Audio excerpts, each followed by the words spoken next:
Hello, Wizardus here. Today we have another crack me to solve, but this is going to be a little bit different. In previous videos, check them out if you didn't see them, we focused mostly on crack me's written in C or C++. But those aren't only languages you can write code in, and today I want to present you with another crack me. This is called just crack me. It's written in C#. First of all, how can you distinguish something is written in C# or overall .NET platform? You can do it on Windows by checking P headers. You need to launch P Studio. You can just drop file on it. You need to analyze it for a second. As you see here, it found .NET. There is .NET module name, has versions.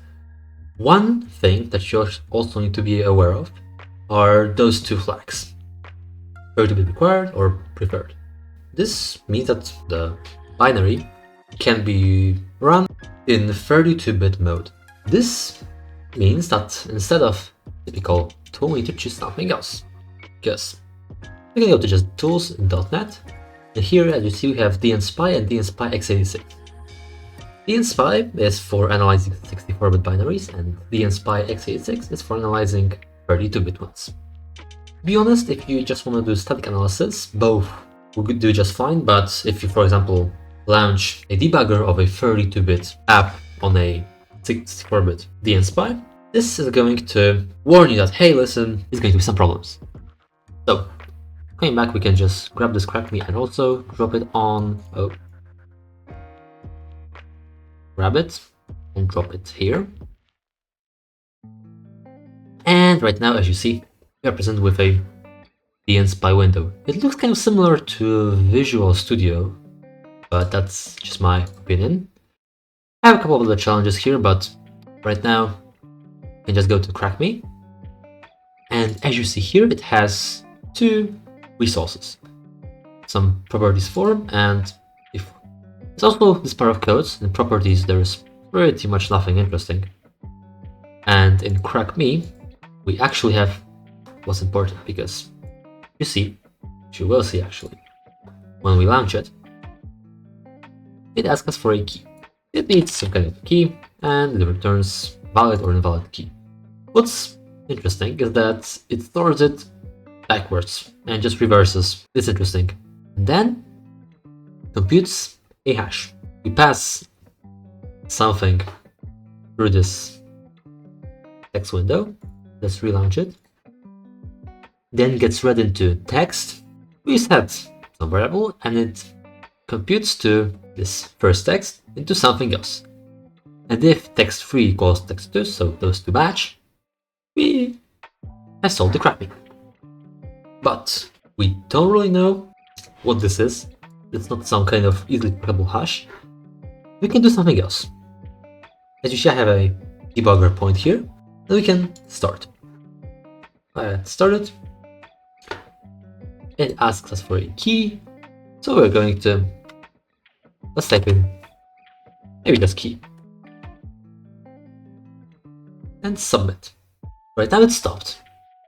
You see here, for some reason the compiler generated values can be evaluated, so this is a little bit of a problem because we don't know what this is, so we can't change it.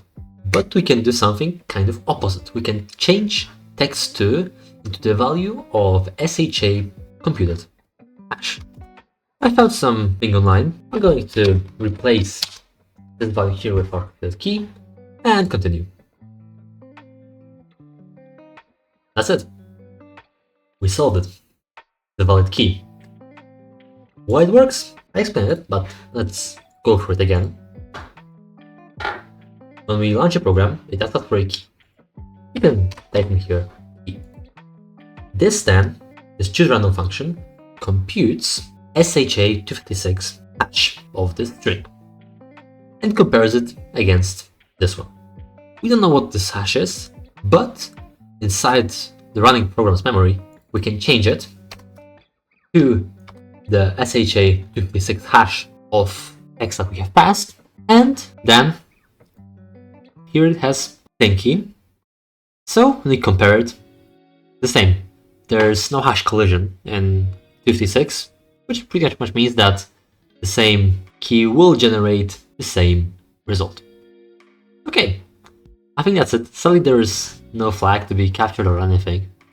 But apart from that, we have solved the CrackMe. We can run it again. See this beautiful valid key. It was another easy CrackMe. And yeah, right now you should probably know more or less how to go around dnSPI and what's the difference between dnSPI regular one and dnSPI x86. I hope. You see? Oh, that's really about it. Thank you so much for watching. I hope you enjoyed this video. If you want to see more on low-level content or reverse engineering, leave a like, subscribe, and maybe check out this video. Seems like a good like it. Cheers.